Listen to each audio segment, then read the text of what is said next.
So, as you say, we tend to think of India as a place which disapproves of alcohol. So, therefore, obviously, there must not have been any alcohol. But there is such a cultural disjunct sometimes between ancient India and modern India that I am hard put to reconcile. What happened?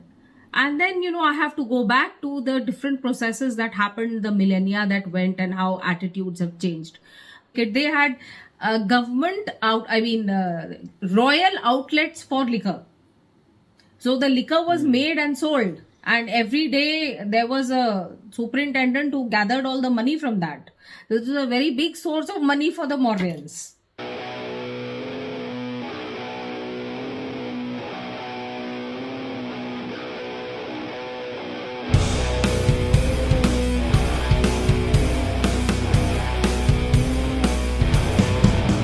Hi everyone, welcome back to the WAK podcast. I am Utkarsh Mohan.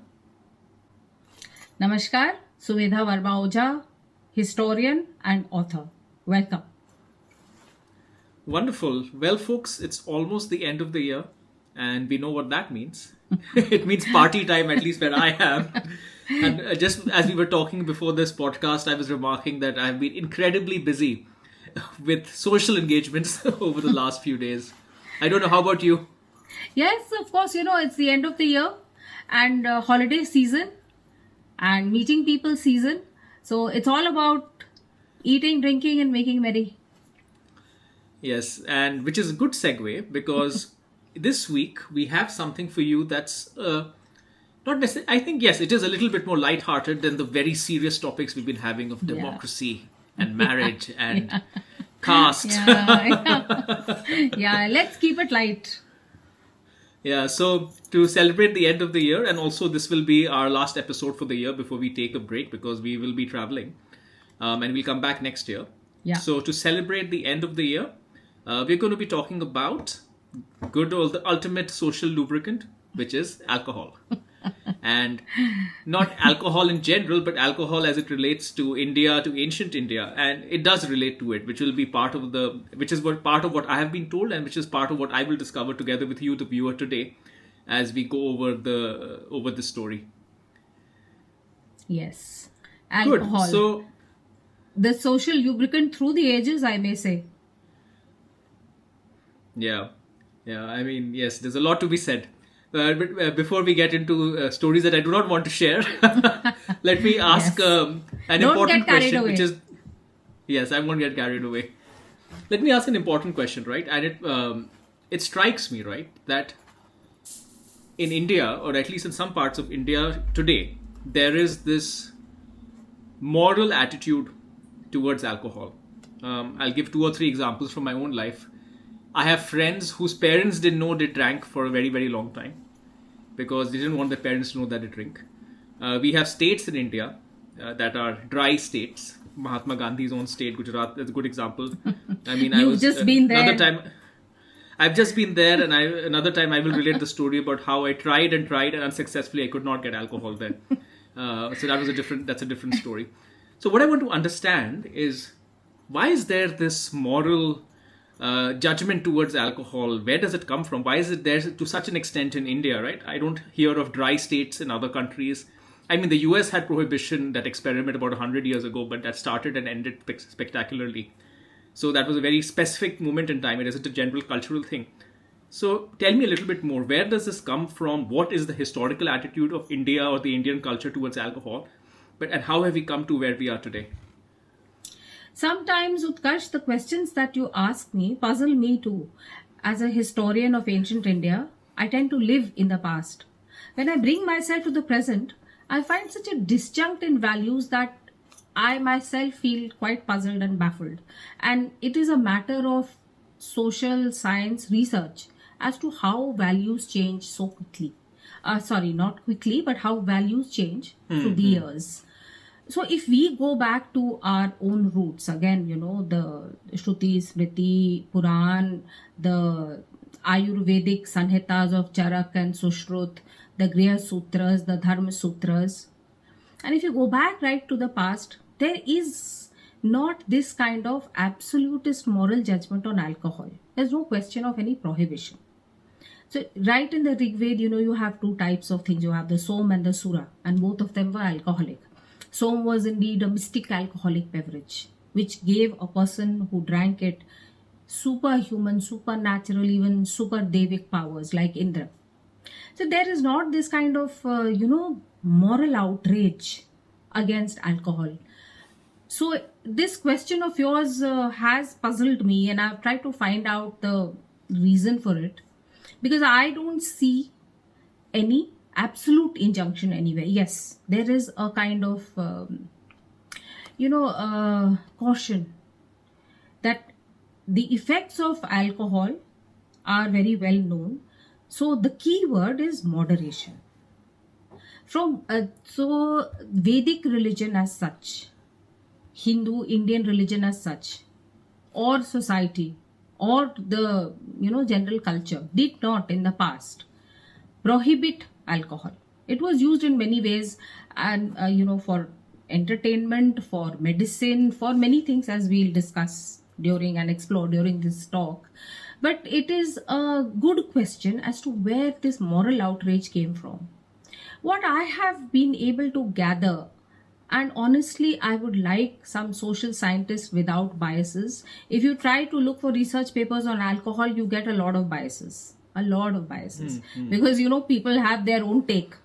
Either it's absolutely totally evil, or people who don't drink are foolish, which is also a modern idea which is gaining credence in India. So it's very difficult to get very objective kinds of papers on alcohol. I have not really found any. So my own experience and my own understanding, it seems to me that the other big culture which came into this country in the 10th, 11th century, Islamic culture, has a very strong injunction against alcohol. Very, very strong. Which is not to say that everyone followed it. For example, Jahangir, he was a hopeless alcoholic. He just could not keep away from liquor. Shah Jahan also drank a lot. Aurangzeb was the prohibition type. But he was the one who was... But he also prohibited music. Music doesn't have any... He was one very crazy, fanatic kind of fellow. I think we can discuss him sometime. But anyway, he prohibited liquor. But other Muslim rulers enjoyed their liquor. But Islam strongly prohibits liquor. It spread across a large part of the country. Add that to the fact that there was always this very cautionary kind of feeling for alcohol, even in our own tradition. Although it was not prohibited, it was to be enjoyed with a lot of care and with a lot of, thought about what the results would be. I have a feeling that this culture of prohibition which came from Islam mixed with this, and then along with that mixed with a lot of other social and cultural changes, and came to this kind of prohibition. But there is also another thing to think about, Utkarsh. This moral outrage about alcohol, it's middle class morality. The upper class has always done what it wanted, and it has been eating, drinking, making merry even today, even in the 60s when, alcohol was such a bad word in India. And those people who are at the lower end of the spectrum have always brewed their own stuff and always drunk whatever they like to keep themselves happy. So this outrage is middle class. And this middle class outrage is, I think it is rooted in the kinds of prohibitions which were brought in by Islam, the kinds of changes in Indian society. Indian society after the invasion kind of closed in on itself. So drinking for women, for example, was a total no-no. Even today, drinking for women is still, okay. So you drink, that kind of thing. A lot of things changed and became very closed. So the moral outrage against alcohol, against liquor, is neither universal nor is it rooted in any injunction. It's just that, many rules are there about what to drink and what not to drink. We don't follow all those rules today at all. But Dharma Shastras and even the Rig Veda give some injunctions about who should drink what, when, and under what circumstances. So all those things were there.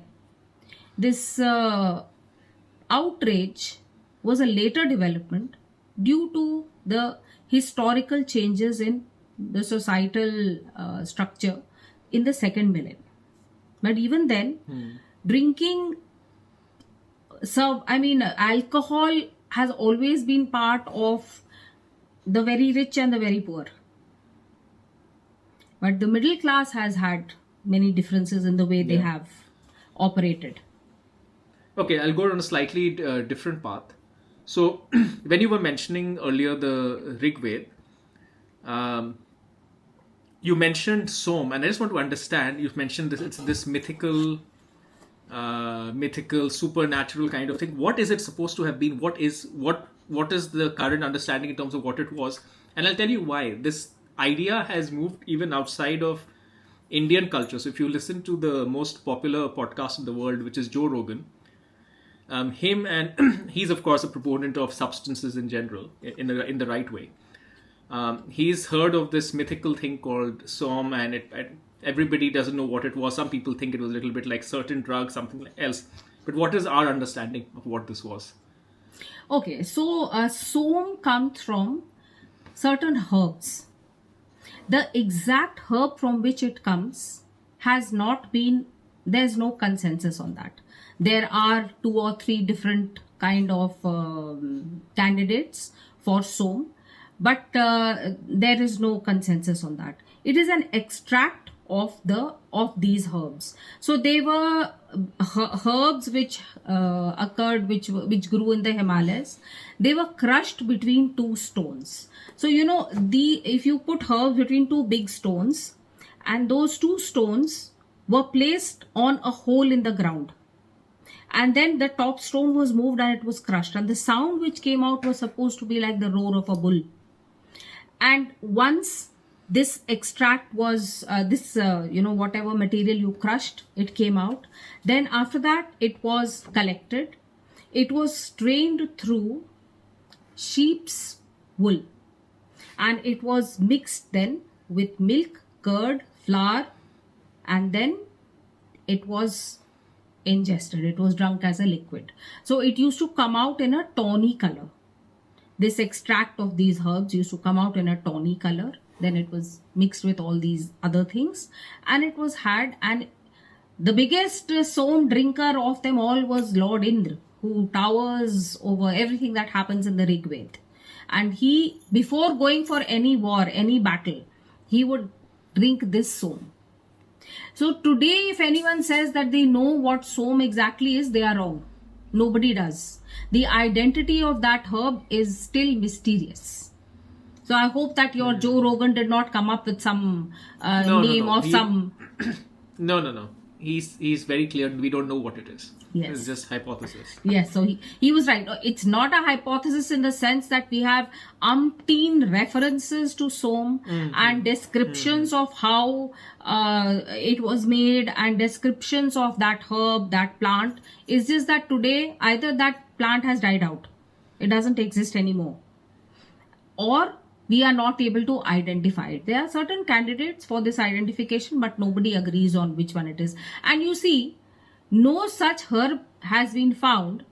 If you crush it and make it go through the same processes that Som goes through in the Rig Veda, then if you drink it, those kind of effects of ingesting Som, which are described, just do not happen. So which means that we are not onto the right thing. Or maybe the plant is extinct because plant can very easily, yes, plant can very easily be extinct, very easily. Or we just don't know how to identify it properly. The same thing will happen with some of the alcoholic drinks that I'll tell you about, which are there in that Shastra or in the Charak Sanhita. We don't know what exactly that thing is. So we have to say whatever it is using its original name, and we are not sure what that original name means today. Yeah, I mean, and this is a good segue because my whole interest in this topic started when I read your book, right, Urnabi, where you're describing the lifestyle.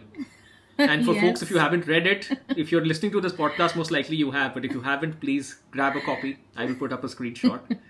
It is a very, how I describe, I think this was, the book came out, what, 8 years ago? 9 years ago? I can't 8 years remember. ago. Yeah, 8 years ago. Yeah, I remember in my review, I described it as if James Bond was a woman set in ancient India, something like that. Is what I And said. And I Utkarsh, stand- you were the first reader actually. You were the one Yes. to whom I gave the book as soon as it came out. So you were my first reader. First reader, Yes. first reviewer. It was a really good Yes. book. And the interesting thing for me was that you told me that the purpose of writing that book wasn't pure entertainment. It was to give people a Yes. world, create the world of what the world was like Yeah. of the ancient, of that particular Mauryan Yes, period. yes. Which was very surprising to me because that world, to me, it looked remarkably contemporary. Yes. In terms of the attitudes, both in terms of the just the outlook that people had. And But since we more are down this little side road, I will say the same thing, that attitudes in ancient India, in Mauryan India specifically, towards alcohol were very modern, contemporary, and they were not full of that moral outrage or that shame or that whole idea that you're doing something forbidden. So all these ideas have crept in from our long history, and I don't recognize them, Utkarsh. Because like I told you, I tend to live in the past and I don't recognize these ideas. If you'll remember my protagonist, she's a dancing girl, which means a courtesan, a ganika. And alcohol flows freely in her dancing house. Yes. And it flows freely. It lubricates not just society but diplomacy and a lot of administration and a lot of networking. Isn't that the same as today? Exactly the same. Yeah. So you were mentioning it just now. So what was the poison of choice, beverage of choice that people used to traditionally, because today if you look at it, right, everything that we know, and I love a lot of them. I love my single malts. Wine, I'm not such a big fan. But this is all very, very Eurocentric, right? We have the single malts from Scotland. Even if you make it in Japan, it's still called a Scotch. To But some extent. Utkarsh, I cannot let it go without talking about the Okay, Indian please. whiskies. The Please. Indian whiskies. Oh yeah, I love Yeah. Amrut as well. Indri, Yes. Amrit, Rampur, Rampur Asav. And These Paul are John, I think as well. these We are got another one crazy. These are recently. really good whiskies. And what about the Indian gins? I believe Jaisalmer. Jaisalmer, yes. Yeah. So, there's also a connection. These are all the names of, some of them are the names of very big noble houses, royal kingdoms. And these royal kingdoms used to have their own recipes, not only for food, but also for alcohol. And to hark back to those recipes and have something which is called Jaisalmer or Jaipur, or which is called Rampur, which was also a kingdom. I am personally a great admirer of Rampur Asaf. And the latest one which has come out, you've heard that Indri won some international award.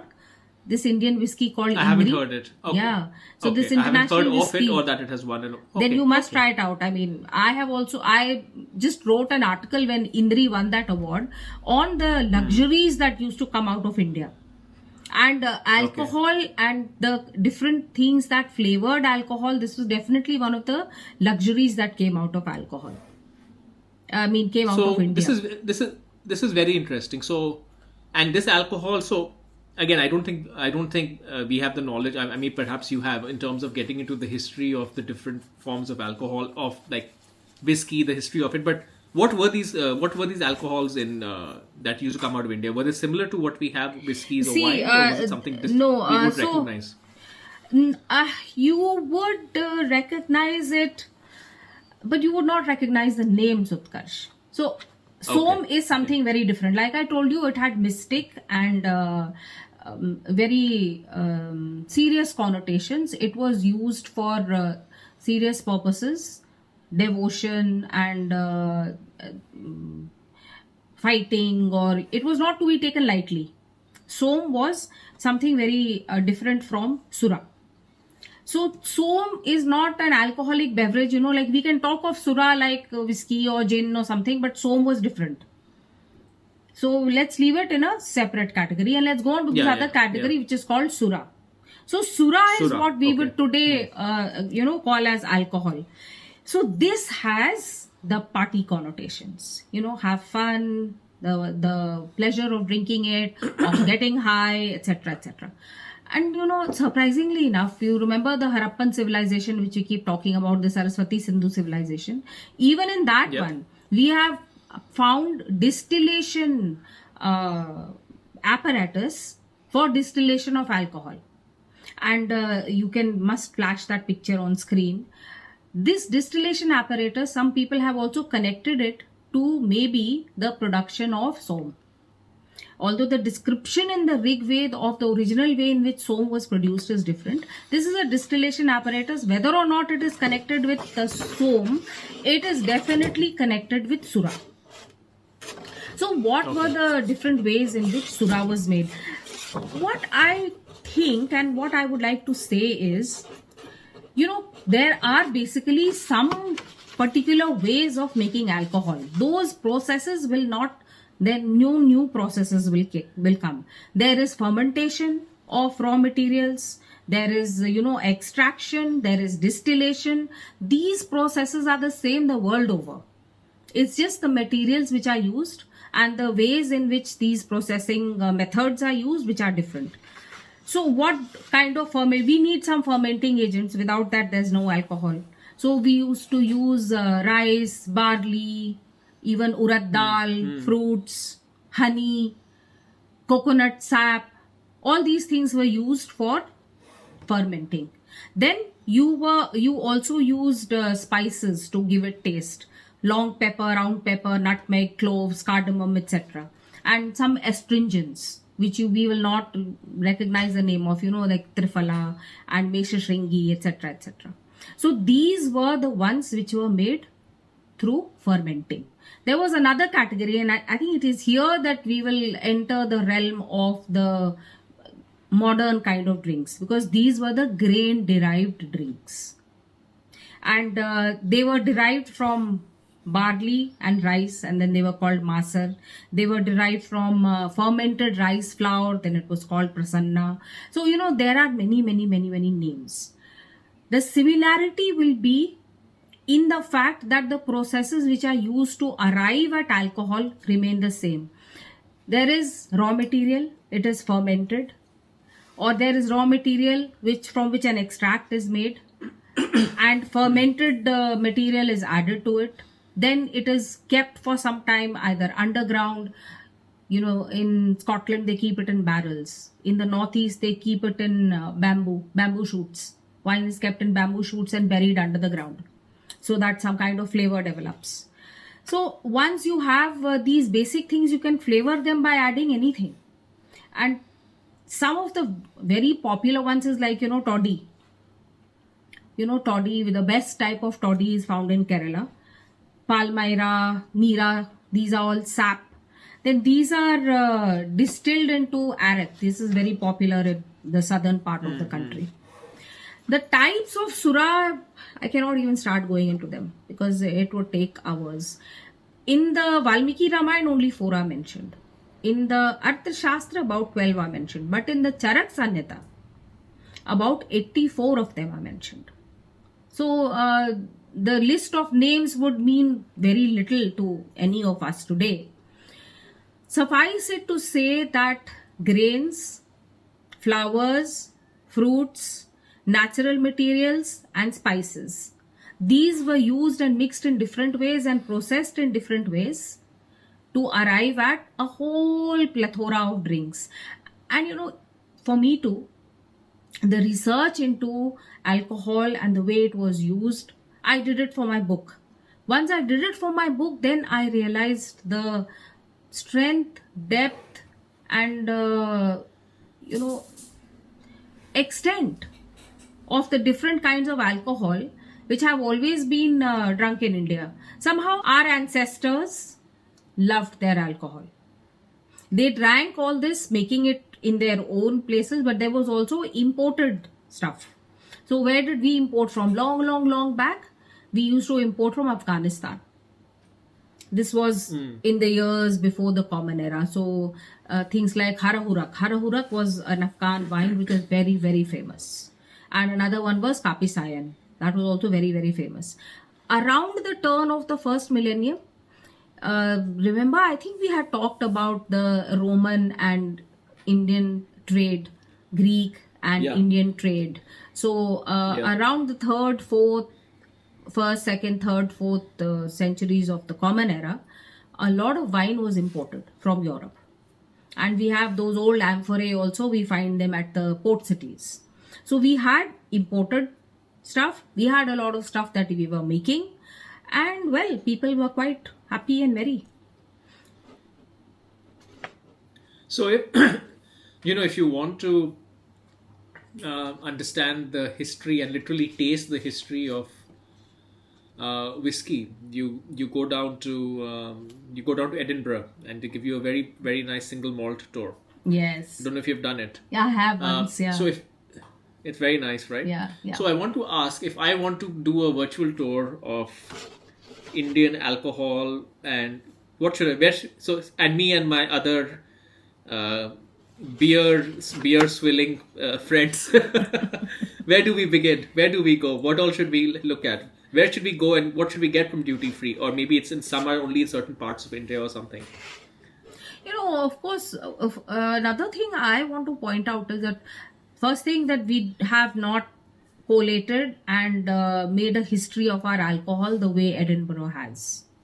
And that is a real pity. I think, Utkarsh, that you have a great idea here.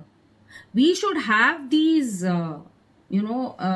centers where we can go. After all, there are people who are making these wonderful whiskeys, wines, gins, and in our own tradition, we call some of these, there are some Assas, there are some Aristas, then there are, like I said, there is different kinds of Sura. We don't have this kind of historical tour, and perhaps it is a very good place to flag for further research, for further investigation, and perhaps you and I can come up with an alcohol tour which takes into account the past as well as the present, as well as the history of the way in which alcohol has moved. Right now, I don't know. Wherever you go, you will find a lot of local stuff. If you go to Goa, you will find Feni. If you go to coconut and cashew. Yeah. And then suppose you go to Jharkhand. Then in Jharkhand is that very famous drink made out of flowers, which is mahua. And I have never tasted mahua, but it is supposed to be not only very sweet and wonderful tasting, but gives a great high. It's a locally distilled liquor. Then in Jharkhand also you have something which is locally called hadiya, which is just rice water fermented in a pot at night. And then it's left for about 24 to 48 hours, and then you drink it. So rice wine is made in Korea. I had some rice wine few months ago, and I felt that there's not much the kind of impression you get is the same. Then suppose you go to Himachal Pradesh, from local apples and local fruits, they make wonderful, interesting local liquors. So there can be a kind of state-wise strip of local liquors and liqueurs in almost all states of India. Yeah, it feels like we should pitch to Netflix or Amazon. You know what? We're going to go to every state and discover the alcohol. But seriously, I think awareness is a problem. Yeah. Yes. I do want to emphasize that once, if we are talking about values about alcohol, today's values are changing in a strange kind of way. Again, alcohol is a way to make a point.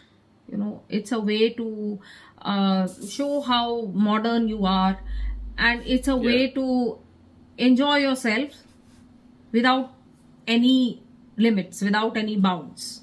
This is not what our tradition teaches us. what it teaches us is enjoy yourself in moderation. So always worried about what are the effects of alcohol. So it always worries about that, and it tells you not to drink immoderately, especially to kings, because this is one of the vices that a king can have, because he can get drunk and he can make a real mess of his entire kingdom. For Jahangir, he had his wife Noor Jahan, who kind of took over and who used to be the ruler, but he himself was a complete washout. He was a waste. And if his wife had not been there to look after the state apparatus, I mean, it would all have slipped out of his hands. So this is something a king and the commoner has to really be very, very careful about. Then, there was also something about who could drink what. So the Kshatriya and the Vaishya should drink fruit, flour and honey based alcoholic beverages. The Shudras could drink all types of grain liquor. And the Brahmins are not, the Brahmachari is not supposed to drink at all. No drinking at all for him. The student. He's not supposed to drink at all. One thing I think that also you this haven't... is for... Sorry, please go ahead. Please finish. No, make your point, then I'll... No, I was saying, given that I would assume that not everybody has seen our podcast on the caste system. Yeah. I think the way I would characterize the statement is, this is what you're advised to do based on the occupation that you are currently going. Yeah. So it's not that you are born this way, so you cannot drink this. It's more of, it's like if you're operating heavy machinery, don't drink, right? It's not that it's discriminating against you. It's just the nature of the job. Yeah. So I'm guessing when you're describing, this is what a warrior should be doing. This is what a worker should be doing, or what a merchant should be doing. Yes. It's linked to the occupation, not. I'm just clarifying that because people could take it in a different way. Yeah. If they've not seen our first podcast. They do indeed, because there's a lot of whatever literature is there on alcohol is highly misplaced and biased. Of course, we are on a party theme, so I don't want to bring this in, but maybe a little mention that alcohol was also used as medicine. And really? Yes. So all are Ayurvedic Sanhitas. I told you that Charak mentions 84 kinds of suras. When he mentions these 84 kinds of suras, it is because he is talking of their medicinal effect on you. And it's very, very detailed and specific. So if I were to take which person's attitude towards alcohol would I want to imbibe, or would I want to tell people about? Charak. Because he emphasizes, he has a really very no-nonsense attitude towards alcohol. Drink it. Who was Charak? Sorry, so Charak is the Charak Sanhita is the oldest surviving Ayurvedic manual that you have. Charak and Sushrut were the two major Ayurvedic rishis whose works survive in a very comprehensive form called the Charak Sanhita and the Sushrut Sanhita. And they are a complete system of well-being, of medicine, of surgery. There are 9 types of medicine that are explained by Charak and by Sushrut. So while explaining all these things, he uses a lot of alcoholic medicine. So it's not as if don't drink it or drink too much of it.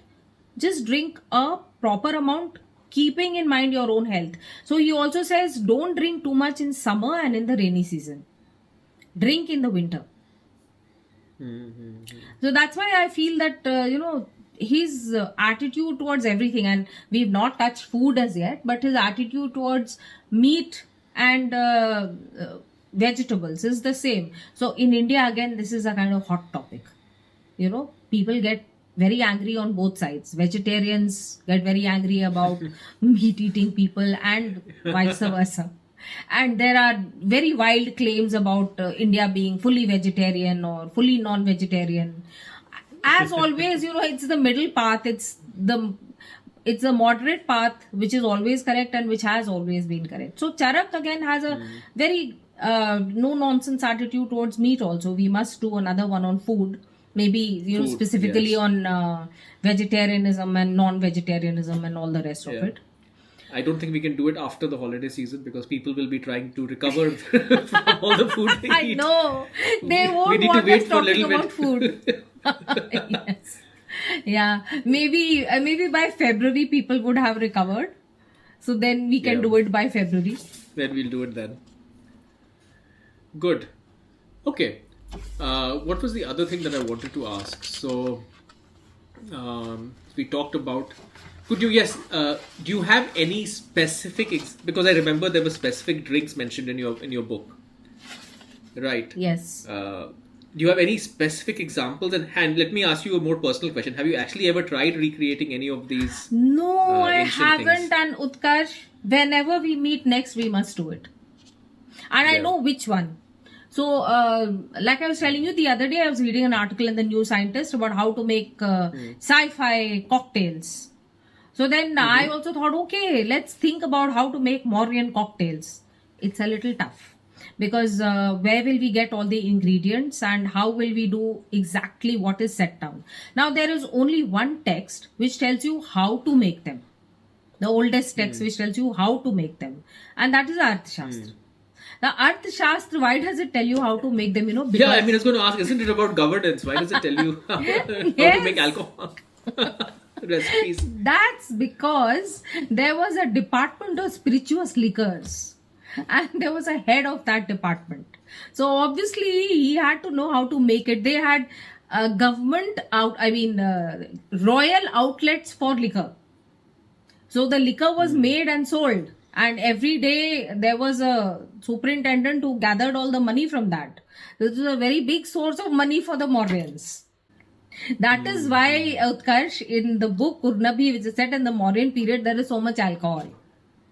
Yes. And there were the royal dispensation did not let you make your own alcohol because that would have been too easy.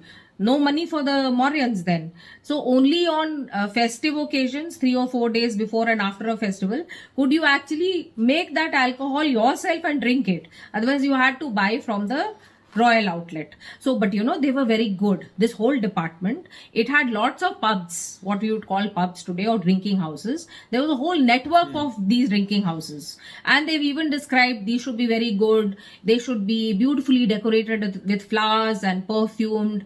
There should be tables and chairs. There should also be a bed. There should be beds in case, people feel the need to lie down or just pass Very out. interesting. So government sanctioned. Yes. I think this will have to be a totally different episode and much different. But is this system of governance described in Arthashastra? Does it have room for private enterprise? Is it more government? Big government? Is it more big government, So, small government? I think I'm very curious. I don't know where I said this. Was it with you or with someone else? That they had they did things themselves. Those were the royal enterprises. Okay, so that was owned by government, owned by the king. Then the second one was private, which was owned by private people, and they did their own thing and they made their profit, but they were heavily taxed. Not heavily taxed, sorry, that's the totally wrong word to use. They were very appropriately taxed. So Chanakya says that you should tax people the way a bee takes pollen from the flower. So flower doesn't know it. You should give it back like the rain, so that the entire world knows that it's raining. So take taxes and use it for the public good in the most spectacular way possible. So here there was public enterprise, there was private enterprise, and there was also a mixed kind of thing wherein raw materials etc. would be provided by the kingdom. But whatever the product was, you sold it, then you had to give that money back to the kingdom and just get some amount of money for the work that you did.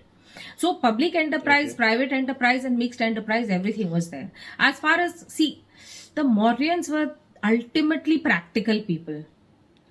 A lot of money came from this department of spirituous liquors. Therefore, they had to be full experts in knowing what the materials were, how they were made, to the last milliliter, what was to be put. And believe me, it's all there in the Arthashastra. Exact measurements. They are given in the measurements which were used in those times, like drone. We don't use drone any longer, so we'll have to convert to liters, etc. But to the last milliliter, the materials are given. Then they tell you mix this, ferment this, keep this for so long, Then these are the ferments that you use, these are the perfumes that you use, these are the spices, everything is given. But I was telling you about these pubs and dancing houses. So along with this vice of alcohol, they also made money from the vice of gambling. And they made money from also dancing houses. And sometimes all these three were together. So in these dancing houses, you had alcohol flowing, you also had gamblers, and you had ganikas.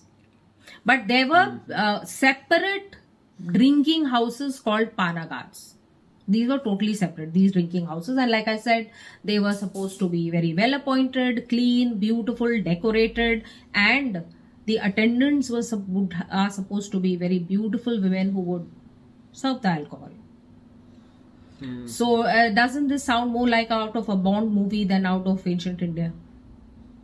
No, ancient India is everybody eating vegetarian food, not drinking alcohol. Yeah, and only meditating, never enjoying yourself. Meditating, yeah. Never enjoying yourself. Yeah, it's fascinating. Yeah. I think. So, and I think you're right. I must add, Utkarsh, because I've heard that in Japan there are places where you can just go to sleep if you've got drunk. Are there places like that in Japan? It's called. Anybody can sleep anywhere. Below my office building, I've seen people sitting on the benches middle of the day sleeping. No, suppose you pass out because of drinking. No, I don't really know. I don't know. I had just heard this thing and it struck me when I was reading the Arthashastra, because over there were lodging houses in these panagars, in these places, pubs, where if that person got too drunk to move, then they would just sleep over there. So all this was happily provided by the state.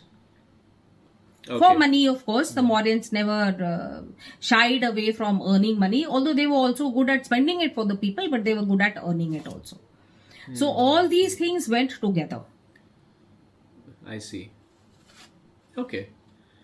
No, I think there is an overall... Today, the use of alcohol or getting very drunk or the attitude towards it is, I want to show I am very international. I want to show that I'm a citizen of the world. I reject the Indian thing. And to be honest, the very conservative attitude that is in some places, I think is worth rejecting to some extent, because that's not really Indian either. It's this pseudo morality that has pervaded. But it is good. I think it would be good for people to know that there is nothing un-Indian about drinking alcohol, enjoying it within moderation. There is absolutely nothing un-Indian about it. Alcohol, and again, this an even more sensitive subject of women drinking. So there was no bar against women drinking alcoholic beverages. How do I know all this? Why am I saying this with so much confidence? Because from where do we get to know how did society operate? There were a lot of dharma sutras which told you, okay, you have to do this, that or the other, or these are the rules of conduct, etc. So, but how do we know who was following those rules of conduct or not following them? We have to look for other sources of evidence. And some of the best ones are plays. Especially Sanskrit plays of the years before the Common Era, and then also the years of the Common Era. So there is this playwright called Bhas. Then there is a playwright called Kalidas. So if you read their plays, then you see how are the women characters behaving. What are they doing? What are they up to? Then also, if you read a lot of things, a lot of the inscriptions which have been found in various places, then you find out the relation between women and alcohol. So it was not as if women were specially stopped in modern times, in modern India, at least when I was growing up. Alcohol was bad. It was bad for men, but it was even worse for women for some reason. Now, probably that reason has to do with health issues, in the sense that a pregnant woman should definitely never drink. There's enough, medical stuff for that. So perhaps there are some reasons why women should be more careful. But in India, the bar for women was just not there against drinking. It has come along with the closing of Indian society. The closing of Indian society in so many ways, Utkarsh. This is with respect to women, this is with respect to food, drink, clothes, ideas. I think after being hit so hard, Indian society just closed in on itself. I think it's opening up and blooming again. It has always been a place where everything used to come in and get Indianized, and a lot of Indian ideas used to go out. So we were a kind of exchange bureau of everything. But that thing went away, and alcohol being un-Indian is something I will reject completely. As also I reject this whole idea, the one you just mentioned, that I will drink to make a point. That I am so smart and so progressive that I will get drunk.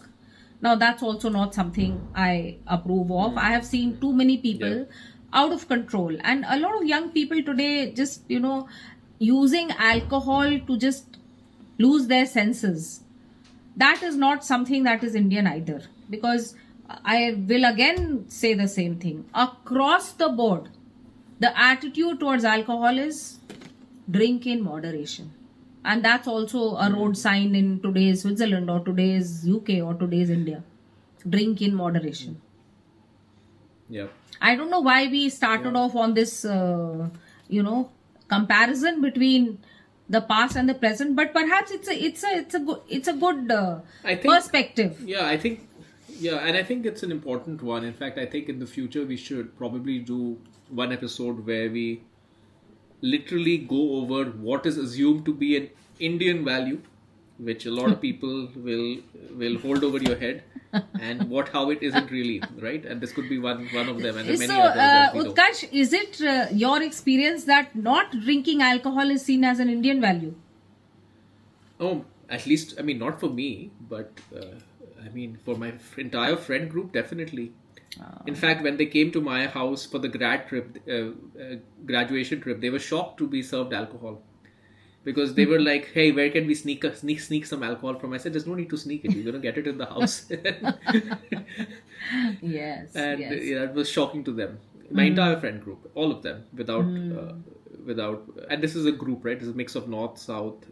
NRI, No, I think it is true, because growing up where I did in a small town in Bihar, that erstwhile Bihar, alcohol was a no-no. Even a bottle was supposed to be a symbol of something that you did wrong. And interestingly, again, in today's Gorakhpur, it's a small town. If in this place you're not drinking alcohol, suppose you go and buy 2-3 bottles of soda. So the thing which will immediately come into the shopkeeper's mind is this person wants soda to drink with whiskey. So the news will go out in that colony that Mr. So-and-so has bought soda today. So Mr. So-and-so is going to drink whiskey today. So buying soda also by association becomes something that you are a bit ashamed of. Forget about whiskey, even soda. So, I'm sure this is changing in front of our eyes. I think even the last 10-15 years, it is changing. Yes. Again, Utkarsh, I'm not very sure about whether the change is happening in a very healthy manner. The motivations. Yeah, and it's not happening in a very healthy manner, because I feel abuse of alcohol is hardly something which is to be encouraged, and I see a lot of it. So perhaps, this kind of thing, to realize that alcohol, there's nothing very smart or modern about alcohol. Actually, it is one of the oldest things in human civilization. Yeah. Humans have always loved their alcohol. There's nothing modern about it. So people, a lot of it, people used to go to wars. They used to have to drink in order to face the battle. That was a very common experience. Soma and Indra had the same relationship. So it's so interesting that this whiskey which has won this award is called Indri. It's a very interesting name for a whiskey. It refers back to that whole hard drinking, hard fighting warrior who was Indra, and refers back to the Indian tradition of alcohol making. Yeah. Good. Yeah, I think I think we have a to-do list of making that cocktail when we meet. Then shall I And just maybe- start with it? Tell our Yes. tell our listeners Yeah, what guys, we are planning to everyone, you can get your shopping list out. do. Yeah, if you can shop for these things, if you can shop for these things. So there is this thing called mango mahasura. This mango mahasura, I don't know if you remember, I have made it the favorite drink of my protagonist. I mean the male protagonist, the hero. That is his favorite drink. So what is this? This is a sura. Sura was the type of alcoholic drink that I told you was made from many different ingredients. So if you want to make mango liquor, you have to first make an essence, and then you have to add mango juice to it. So how will you make that mango essence? How will you make that essence? So you need, it's called an asav. This asav. So 1 measure of cinnamon bark, easily available. Chitrak vilang, we are not very clear what it is, but I'll give you some references. So there is Gaj pippali, which is a kind of pepper, and 2 measures of licorice, and lodra is a flower. So you mix all these, then you leave it, then you take 1/10 of this becomes the essence. From this essence, for making something which is the mango mahasura, you will add mango juice. If you want more mango, then 60% mango juice and 40% of this essence, and vice versa. So I want to make this, and I want to call it the Chandragupta Maurya or the Great Maurya, this cocktail. Yeah, you can try it on us, and then if it's successful, then you can open a bar. Yeah. I'm sure the Swiss will love it. Not really. Yeah, I don't think the Swiss will love it, but actually we can do this. I've given you one example, Utkarsh. There are so many, and there are, I am right now, reading out from the Arthashastra. So there are at least 15 to 20 of these Assas and Aristas that you can make. Some of the materials maybe we can't get. So okay, if we can't get Chitrak or Vilang, we'll use something else, or we'll skip it. But we can make this, and I would really love to do it. So next time we meet, this is on our to-do list. We have to do this. Absolutely. And some of them are not. Is there so anything difficult. else? Any other cocktails other than this one? It's not really a cocktail. I mean, cocktail, as we were talking about, is a modern construct post the prohibition. Yeah. But okay, so I will tell you about. So cocktails were, they were an American invention, and for many years in the rest of the world, people felt that they're an abomination of alcohol because they mix all kinds of stuff, syrup and fruit juice and what have you in it. And honestly, I mean, even I am not a votary of adding stuff to whiskey. But or there is adding one stuff to cocktail wine. that you have to have. Which but one? There's one cocktail you have to have. Which one? You have to have the cocktail invented in the Raffles Hotel in Singapore, right? Yes, because of W. course. Somerset Maugham. Yes, of course. The Singapore sling. yes, of course. So I am going to tell you how you can make prasanna. So this prasanna is basically made from flour, then ferment, and how to make ferment is specially taught to you separately. Mix it with the bark and the fruit of the kramuk, which is a form of fruit. So you see, this one will be of a slightly fruity taste. Then I'll give you another mixture of another recipe for asav. So 1 measure of the wood apple fruit, 5 measures of treacle, 1 measure of honey. This is the mixture that will give you this asav. And then there are many different meres. Now, mere is something different from asaf.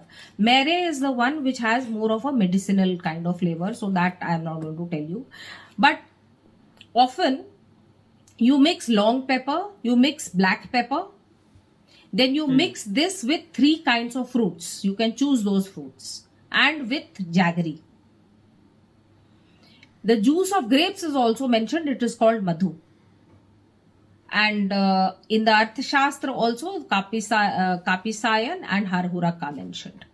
So we have a lot of these which are mixed with flowers and spices. And I feel that we can obtain these flowers and spices in modern day India also. So we will keep our listeners informed. If ever we end up making this cocktail, and if ever we end up actually setting up that bar, we'll keep our listeners informed. Or maybe if you in your next book when you launch your next book of the series, you should, along with book signing, you should be offering cocktail tasting. Oh, that's so interesting. Yeah, cocktail tasting. But first, I tell you what, nobody has really honestly tried to make these in the modern age. I have had a lot of people who have got in touch with me and been very interested in making them. And they've asked me what to do, how to do it, but I don't think that they have gone so far as to actually make it. Although some of the drinks that I mentioned in my book, the ones which are not alcoholic, the drinks that the heroine likes, etc., some people do, make it and drink it. And they've sent me pictures. So, it's the non-alcoholic ones are easier. Suppose they are milk-based, or milk and haldi based, or jaggery based, not so difficult. This fermenting, mixing, then extracting, all this is not so easy.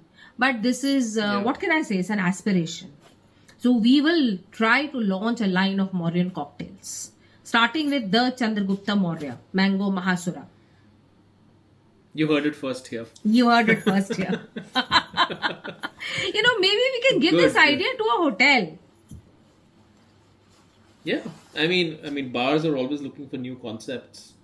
Yes. Singapore, especially, the food and beverage industry is quite dynamic. So let's see. Something could come of this. Yes, something would come of this. And with time, when I researched my books for the first time, I did not even think of making them. But with time, with a greater understanding of the ingredients and with a greater understanding of the process, now I can think of making them. Good. I think we covered a fair bit. Is there anything else of ancient India and parties? Alcohol that... Parties, yes, of course. Let's do that. Yeah.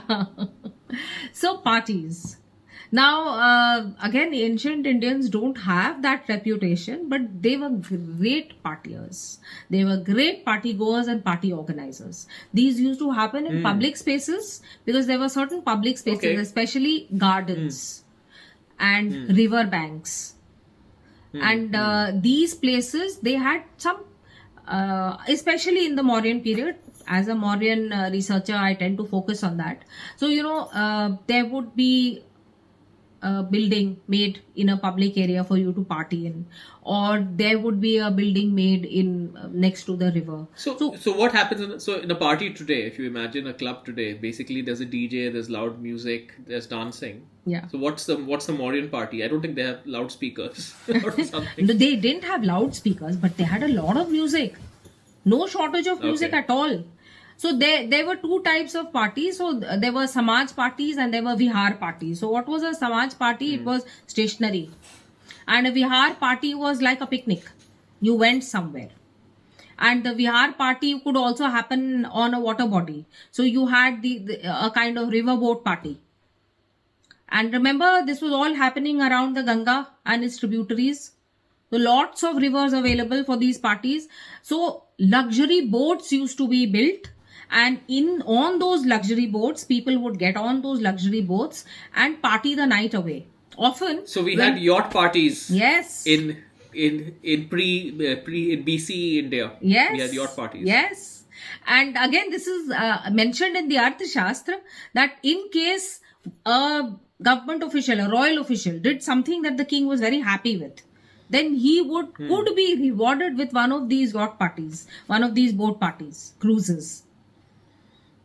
And at these parties, what would happen? There would be a lot of food which we have not touched as yet, alcohol which we have touched right now, and there would be entertainment of all kinds. There would be music, dancing, instrumental music, jugglery, or miming, or acrobats. There was a lot of stuff which was there for entertainment. Then there would be, some of these public parties were really, really big. So you would have huge family parties all together, and a lot of other social stuff also happened, such as boys and girls families who wanted their children to get married would meet in these and check each other out. So that also used to happen. A lot of the parties that happened in India were organized around festivals. But remember, I am talking about the non-festival parties. These are just parties for the fun of it. The Samaj and the Vihar parties. A lot of them happened, like I said, on the river. A lot of them happened in the forest. So forest parties were a very special category. And there were many games that they used to play. That, Utkarsh, please flag, the games that the ancient Indians used to play is another very interesting area. So there were a lot of games which were played with flowers, twigs, trees, because they were out there. The people who were rich, the kings, courtiers, etc., who were rich, tried to recreate these things in their own house. So they would have huge gardens where they would try to recreate the outdoors like a forest inside their own, estate. There would be a false, a kind of artificial forest with trees, with small hills, with lakes, rivers, ponds, and there would be animals in there, and there would be fish in the water. So all this was also recreated in private houses. The Mauryan garden was a thing of wonder, and the Mauryan garden was used for partying. So another aspect of partying, like today, like if you are young, if you are single, you go to a club, right? That's very common. Was there anything like that? In that period, is a very modern construct. No, I don't think so. Because remember those drinking houses that I told you about? Yeah. Those drinking houses were places where people used to congregate, where people used to meet, and where people would obviously also get together to celebrate, have fun. I think there is a lot of parallel between the way we go out and, just to have an evening out with friends. And since there were those public eating houses, public drinking houses, so people went there. Yeah. And also it's a measure of prosperity, right? If you are just trying to make ends meet, you don't know where your next meal is coming from, this sort of entertainment, you don't have space for it in your life. No. It's not a concern. And I think that has been the case for a lot of India for the last 150, 200 years, because it's just about maybe surviving. Even more. Even more, yeah. Yes. But the moment, all of this is a product of having time, having free time, having resources, having a disposable income. Yes. Yeah, so if there was a party... Prosperity is needed for entertainment. Yeah, if there was a party at which there was a dance presented by a particular dancer, then that means somebody was spending their entire lives just honing their dance. So there was somebody who was supporting them. From where did all that come? So no, this was not a hand-to-mouth existence, Utkarsh. I never forget to, I never tire of repeating that 32% of world GDP was contributed by the Mauryans during their times. So that's 32%, okay, 1/3. So you can imagine the level of prosperity. And as you say, these are kind of other evidences which show you that there was enough money to spend on the pleasures of life. Not just the necessities, but the pleasures. We've always had dharma, arth, kam and moksha. Dharma is, of course, code and ethics and what you should do. What is the arth? Resources, and kam is enjoyment. So kam, we are the civilization who wrote the Kam Sutra. So kam, that is enjoyment, was at the top of the minds. At the top of the minds of people in ancient India. And our discussion on alcohol or liquor, it also shows the emphasis on the fine things of life, on the luxuries of life. If you have the time to collect this and extract this and then distill it and then ferment it for X number of days, X number of weeks, and then take it out, then mix it with something else and make a beautiful perfume tasty drink after that, you're putting in a lot of effort to do all this. And although cocktails are a different matter, I think we can understand them as cocktails and enjoy them as cocktails too. Yeah. Yeah. I mean, the reason I was making the point on prosperity, I think it's very clear the Mauryans were prosperous. I mean, the data point is right there, as you mentioned. Yes. But it just strikes me that a lot of... And this is OECD data, by the way. For people who will scoff at this, please go check the OECD World GDP database for the ancient world. It's available on the internet. Yeah. So I'm just thinking that the lot of these moral attitudes, this conservatism, probably crept into India when it was not prosperous, right? That is when you had to be... You didn't have time for frivolous things. No. You just had to... Alcohol is unnecessary distraction. Yes. Partying is unthinkable. Where you better get your next meal. Yeah. So I'm guessing that had a lot to do with why we have this attitude in India today. I tend to agree with you, Utkarsh. As a social scientist, I will also say that these kind of research projects have not been given any focus at all. So just try to find out if anyone has studied these kind of changing social attitudes. You will not get very far, because there are certain cages in which people's social scientists' minds have been caged. So they don't think outside it.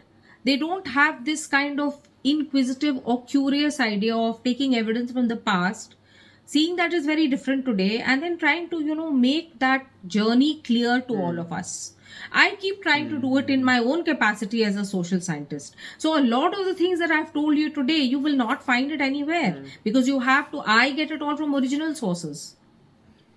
I read Bhasa's plays and I analyze it for the place of women in society. Or I read inscriptions. Or I read the Arthashastra and look at it for what was the role of alcohol in society. So if you try to look at papers on alcohol in ancient India, you'll get a very sorry, motley bunch of papers. So if there are any historians or any social scientists watching this, please make these your research areas. Yeah. And I think we also need some of it in popular culture. I mean, academics is all well and good, but what captures the population, the imagination of every person? Utkarsh, my apologies for again thrusting my academic persona into the foreground. I only tend to think in terms of research and papers, but you are very right. It's research and papers only go so far. No, my point is that if there is information, then it can be disseminated. Yes. What we need is Game of Thrones, the Mauryan version. That would be great. That would be great. So just wait and see. Maybe Urnabi can be that Game of Thrones. Yes. Fingers crossed. Yes. Fingers crossed indeed. Good. Great. Is there anything else you wanted to cover? No, I think I've covered most of it. So, we've always been a fun-loving civilization. I sometimes think that we get very unfairly branded as really super serious people who don't have any time for enjoying life and think only about even the people who appreciate But I don't think Indian it's unfairly branded. I think it is reflective of how people are. No. It's, for whatever reasons. I mean, it is majority of Indian society is still very conservative. Majority. I'm not talking about you or me. Okay. And I'm sorry. I went back to ancient India for a moment. I forgot that I live in modern India. Sorry. But, ancient Indians were a fun-loving people. So let's become like them. Yes. Yeah, I mean, for anybody who stands on this so-called moral high ground of this is how India is, this is how you should be. And a lot of people are doing, I mean, like you said, small town people judging you for getting soda, what are they doing? They are basically saying that, oof, I am good, I am superior, I am Yes. correct, and you are wrong. You are, So, you are in this some way. morality attached to alcohol is not an Indian idea. Alcohol was to be had for fun, entertainment, for medical purposes, for giving you the courage to fight, whatever. Whole Yeah. gamut Yeah. of reasons. And it had to be had very practically without giving you ill effects. You had to think of your mental and physical health and your actions. You should not become completely you should not be in the control of alcohol. So, these are not moral values. These are not moral judgments. These are Yeah. very, very practical Correct. things. Yeah, correct. And I think it is perhaps, and again, it's not, maybe it'll happen, maybe it won't, but it's time for people to recognize that the way to get rid of certain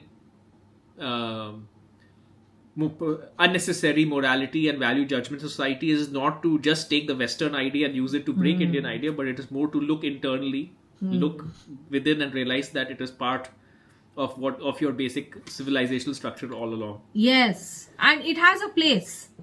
In that civilizational structure, it has a place. I think alcohol has always been such a favorite with human beings that people are also civilizationally very scared of it. Therefore, in many cultures, you have many, many blocks put against it so that people don't take to it too much. So it's because of the attraction and popularity of alcohol that many blocks are sought to be put against people being too free and easy. And rightfully so. And rightfully so. There should be, it's not something to be had without some level of control. So I will again say that it seems to me that the ancient Indian attitude towards alcohol was a very, very practical, pragmatic and contemporary one. Drink it, enjoy it, don't be ruled by it, drink it, within the constraint of certain rules and regulations, and always be moderate. It sounds so easy and sounds so logical when you put it and like the state can make some money off it as well. Yeah. Sounds a lot like if we Singapore ever today. come to the topic of the way Mauryans made money from everything, you will be astonished at the kind of stuff they made money from. Well, I live in Singapore. So maybe you won't. Maybe not. No, but there may be some activities which are not illegal in Singapore. But I don't know. How about is alcohol? Can you make it at home? I had a neighbor who was brewing alcohol. I don't think it's illegal, but nobody does it. Okay. Yeah, but there's a lot of home brewing of beer, etc. happening. I get a lot of kits in the market here in Geneva. Home brewing of beer, and that seems to be fairly common. So people do, and then people make a lot of liqueurs from cherries or plums. Then they make wine from grapes, of course, but they make things from apples, plums, etc. So here a lot of home brewing and home alcohol making does go on. Okay, wonderful. I think we'll end it here. We will see you in next year. Yes. We're going to take a short break. We'll be back in the first week of January. First week of January. Same Happy time, I think the first Friday Gregorian of the New year. Year. We will wish you in advance. Gregorian Happy New Year. Gregorian New Year. And we'll talk more about this. Exactly. Okay, wonderful. Again, folks, thank you for joining. Again, I'll remind you, please like, subscribe, share. 88%. That's the magic number. All of you, please. Is it still 88, Utkarsh? Is it still 88? It's consistent. Oh my As our God. audience grows, so we need to keep reminding folks. Okay. And if you're here, chances are you're probably subscribed. That's why you're here at the 1 hour 14-minute mark. But yeah. Yes. So Okay. wishing everyone a very happy holiday time and a happy Gregorian New Year. Don't forget us. We'll be back in the first week of January with again something really interesting. Till then, namaskar. Namaste. Take care.